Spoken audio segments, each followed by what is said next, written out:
Bonjour à tous les abonnés de PF Bonheur TV, bonjour à tout le monde. Tozali na sengo ya koya susu na kati ya banda kuna biso pona kopesa o ezali bongo information pe ko sala analyse sur la situation o ezali koleka na République démocratique du Congo, plus particulièrement na ville province ya Kinshasa. Oyo binoso ndenge boyoki sango ezali ke lelo bakangi ne Mwanda Nsemi. Ne Mwanda Nsemi ezali bongo leader ya mouvement politico-religieuse, il y a Bundu dia Mayala, donc il y a bakanga qui est lelo.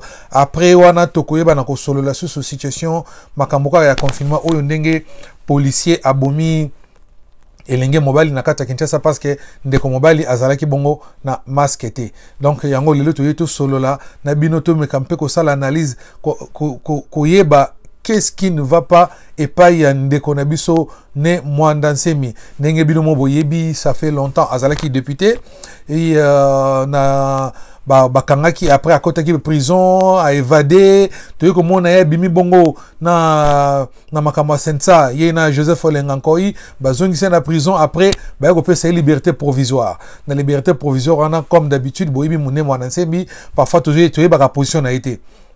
Donc, abandé sur ce que ça, ba trouble naïe, ba makelele, et non seulement ça, le 4 janvier, awa, bisonos to mona ki ndengani ni ne Mwanda Nsemi a s'auto-proclamé qui président de la République. Pour naïe, et a s'auto-proclamé président de la République, abandé que ça, la déclaration est belée contre l'actuel président Antoine Tshilombo Félix Tshisekedi.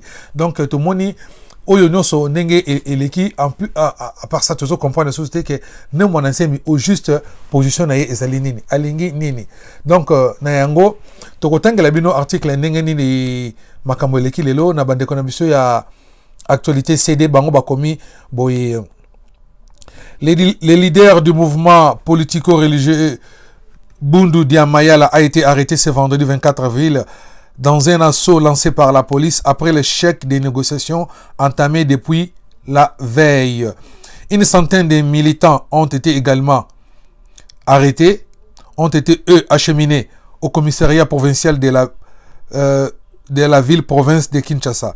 Le bilan définitif de ces opérations n'est pas encore connu, mais dans l'article sur mon akebalobi bilan ezali bongo il y a 11 morts. Mais bandi konabiso souci ya libre Afrique bango balobi bilan ezali bongo il y a 14 morts. Mais jusque là la police a pessi dans noter bilan exact il y a décès suite ya opération au ndenge elekaki et pas ya ne Mwanda Nsemi. Toujours comprendre était ne Mwanda Nsemi alingi nini.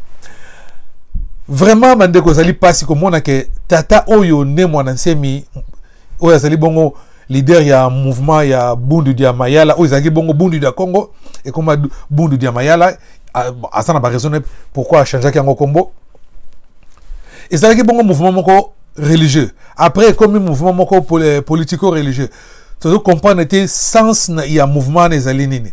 Donc azali wana comme vraiment un trouble fait na kati ya société et en plus de cela azali vraiment na milice oyo ezali bongo milice na kati ya en plein ville.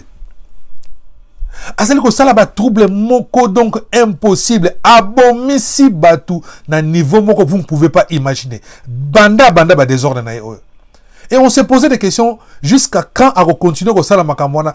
On s'est posé aussi des questions mais et là on est à sala ke banda kalana ba arrêter. Parce que si Mwanda Nsemi a été arrêté depuis longtemps ou ba tika keka na prison ba kanga ke après makamwa sensa na ba zo tika na prison so ka fanda kaka na prison. Je crois bien que la situation va mort au nous c'est ça mis lelo et ils allaient éviter. Pour moi je le considère comme un psychopathe. Il a un sérieux problème mental.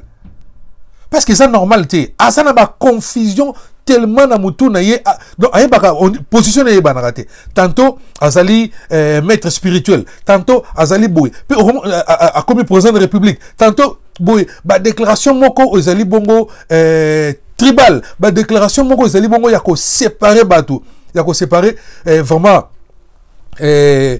province il y a Congo central et le reste il y a République démocratique du Congo. Ça se fait pas biso tozali pays moko uni. Mon Congo azate, Mungala azalite, Moussoïl azate, Moulouba azate. C'est un peuple congolais parce qu'on vit comme ça depuis nos ancêtres. Mais beaucoup on a un discours en moi mais c'est un discours mon séparatiste.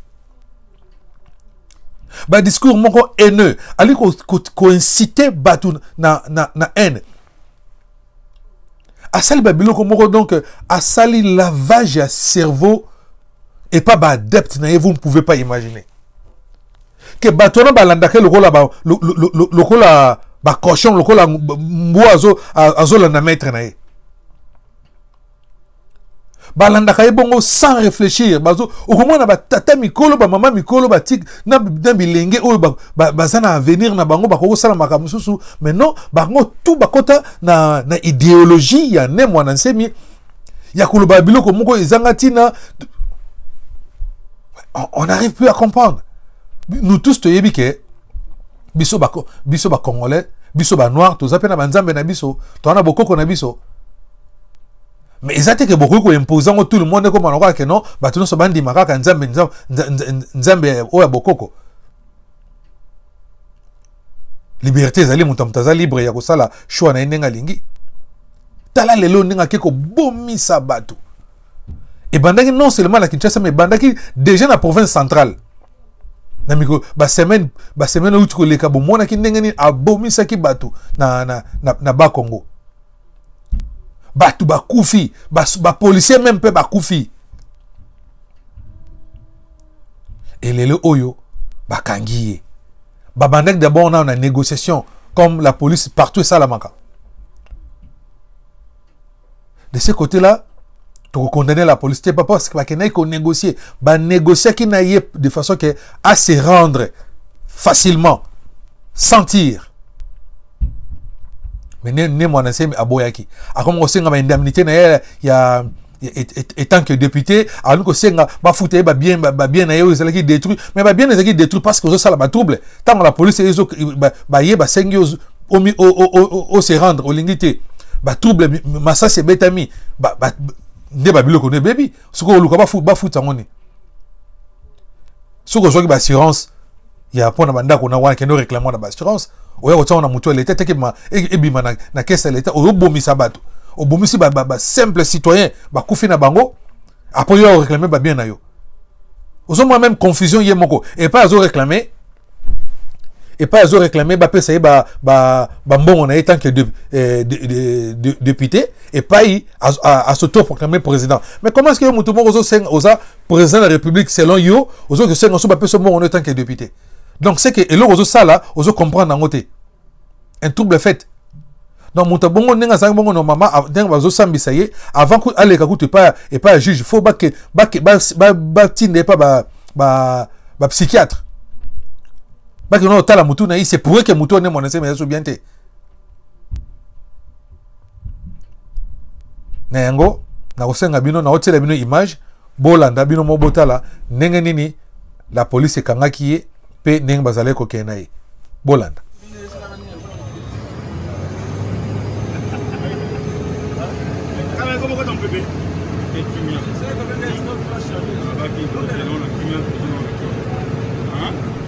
voilà tozongi bongo bomoni ndenge nini bazali komemaye na kata jeep donc na auto patrouille à la police bakangine mwanasemi bakei na ye bakendaki na ye nanu na clinique Ngaliema pour que bakena otala soki za maladie to soka za ndenge nini mais à la dernière information te dis que azali bongo acheminé na parquet pour na akende bongo ko répondre na ba acte na ye. Donc voilà situation oyo ndenge ileka qu'il est donc ne mwana semi et Ouzare a été arrêté aujourd'hui donc bakangiye azali bongo na parquet pe bongo to senga justice congolaise et sala musala na yango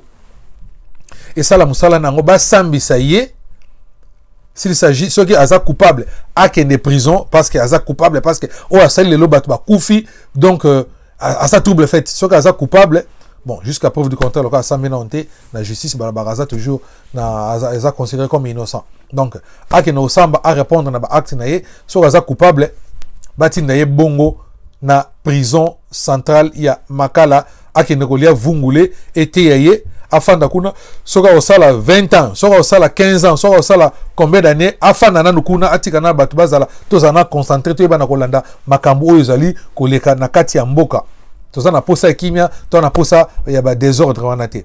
Autre chose tozo déplorer vraiment eza mawa mingi. Prochainement to la bino ba image wana.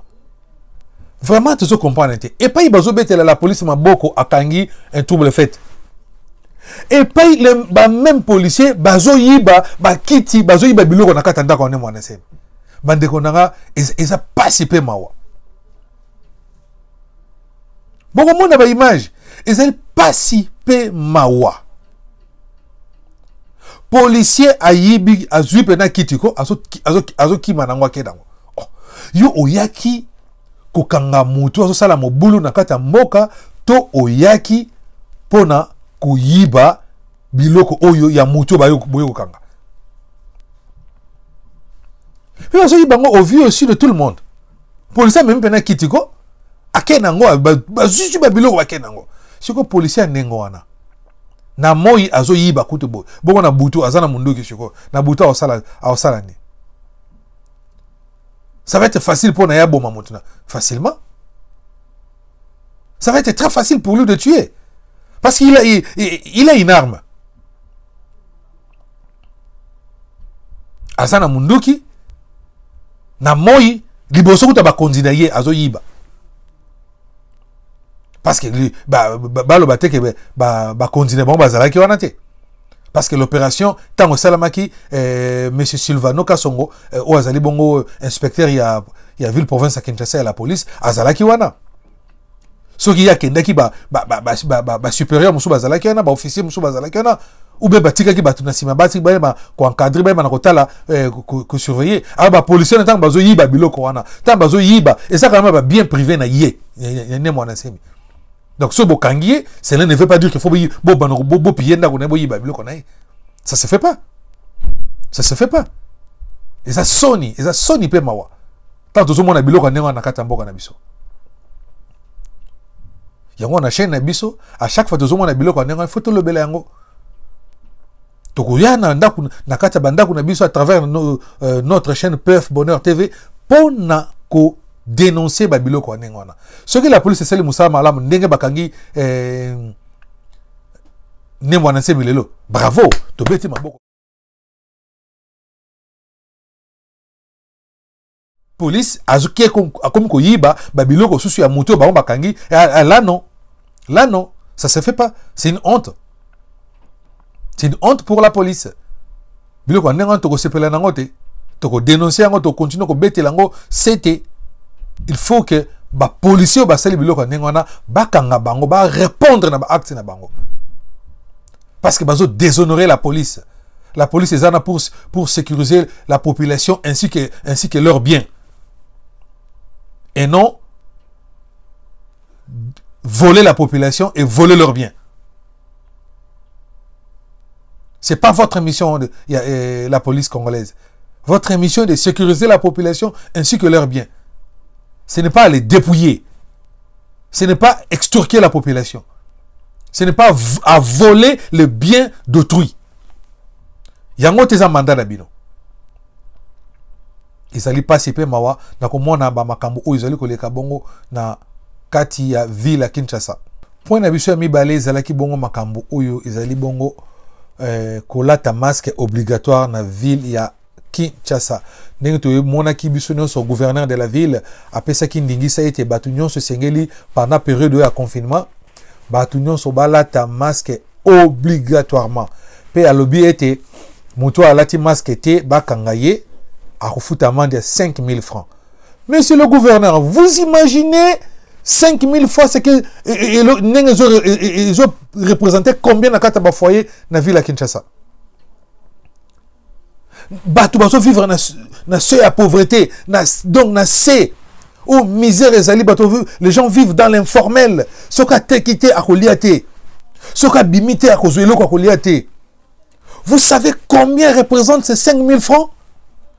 Aujourd'hui, on va foutre l'ango amende pour alati masqueté. Monsieur le gouverneur, est-ce que vous avez temps à réfléchir malamu pour la situation? Ils n'ont pas si peu mawa.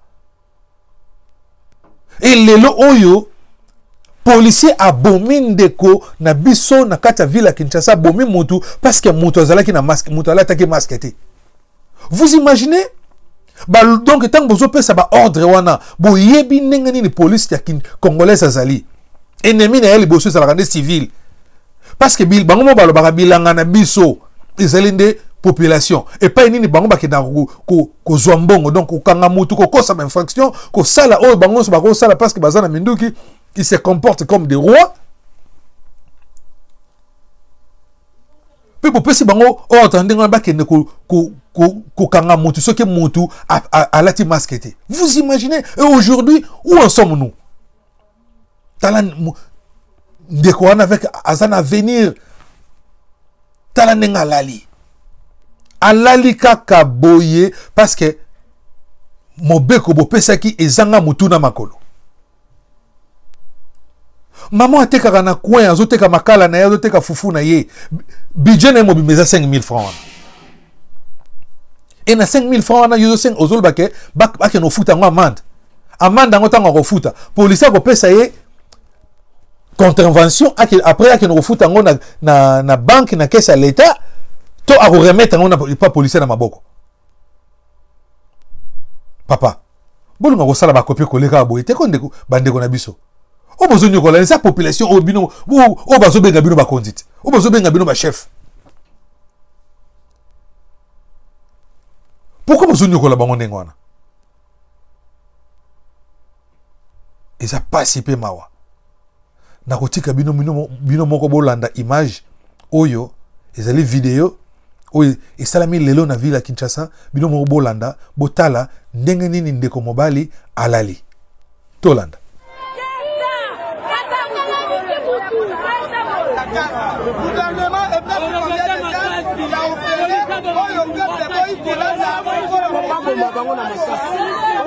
Le policier wana abomi mutu pona kashne. Ce qui est vrai, policier abomi mutu pona kashne.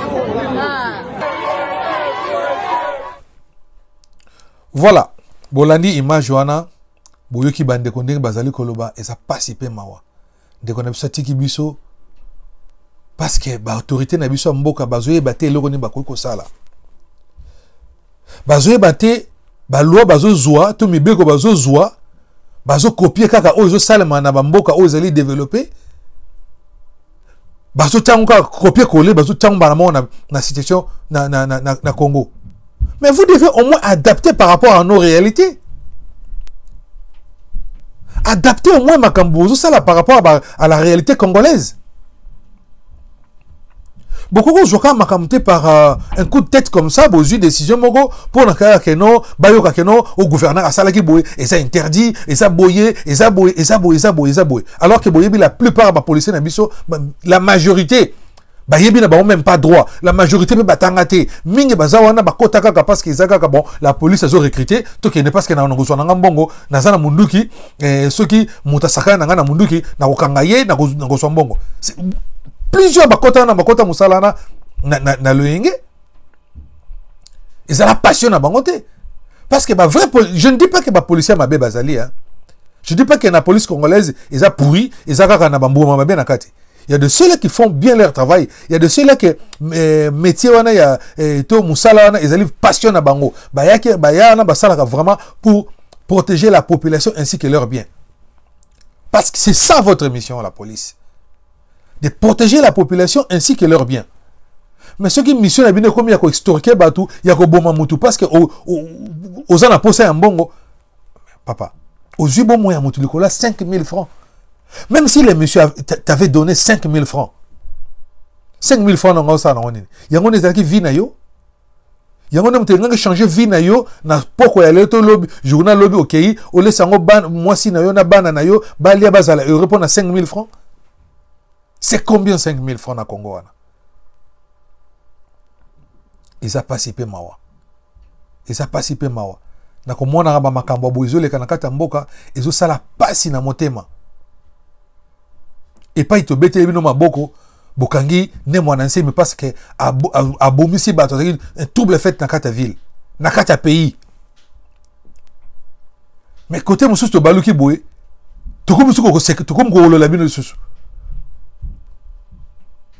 Pourquoi? Population ça n'a pas si besoin que nous avons décision mon ko kaka pona toujours battre besoin na posa ba yo kaka que besoin qui décision ou besoin réfléchir avant qu'on soit décision. Monsieur le gouverneur Torosenga yo ou les canaux télévision peut ça vraiment communiquer ko longola makambo ya 5000 francs wana. To senga na olongola vraiment olongola 5000 francs wana. Policier soka moni mutana masque te policier zana mission ya ko sensibiliser ye ya ko yebisa ye monsieur c'est une obligation lata masque ou soit au zongi na ndako na yo oke ko fanda. Il faut qu'on sensibilise bato parce qu'il y a des gens bazu même pas information. Il faut qu'on sensibilise vraiment la population, sensibilisation à la base. Les policiers ont un mégaphone. Bazo le capé ne batambo la rabo bazo le bazo be la kenon mututu azana obligation relata masque pour arrêter progression il y a virus il y a bokono à coronavirus. Bakoko be la paix parce que bango bazo le kana balabala pour sécuriser bato. Bakoko zopena ba na mitu kana baonde batia mégaphone bazo be la pour éduquer pour sensibiliser la population. Na danger il y a coronavirus. Voilà oyezalaki bongo ma kambuto lingaki to sola bino mkomo lelo nde to monani bongo na mkolo ezali koya to kopesa bino information ndengani évolution ya makambu ezali ko salema par rapport ya ne mwana nsemi pe na oyo nseli politique pe culturel ya mboka na biso République démocratique du Congo to kutene bongo mbala sima. Merci.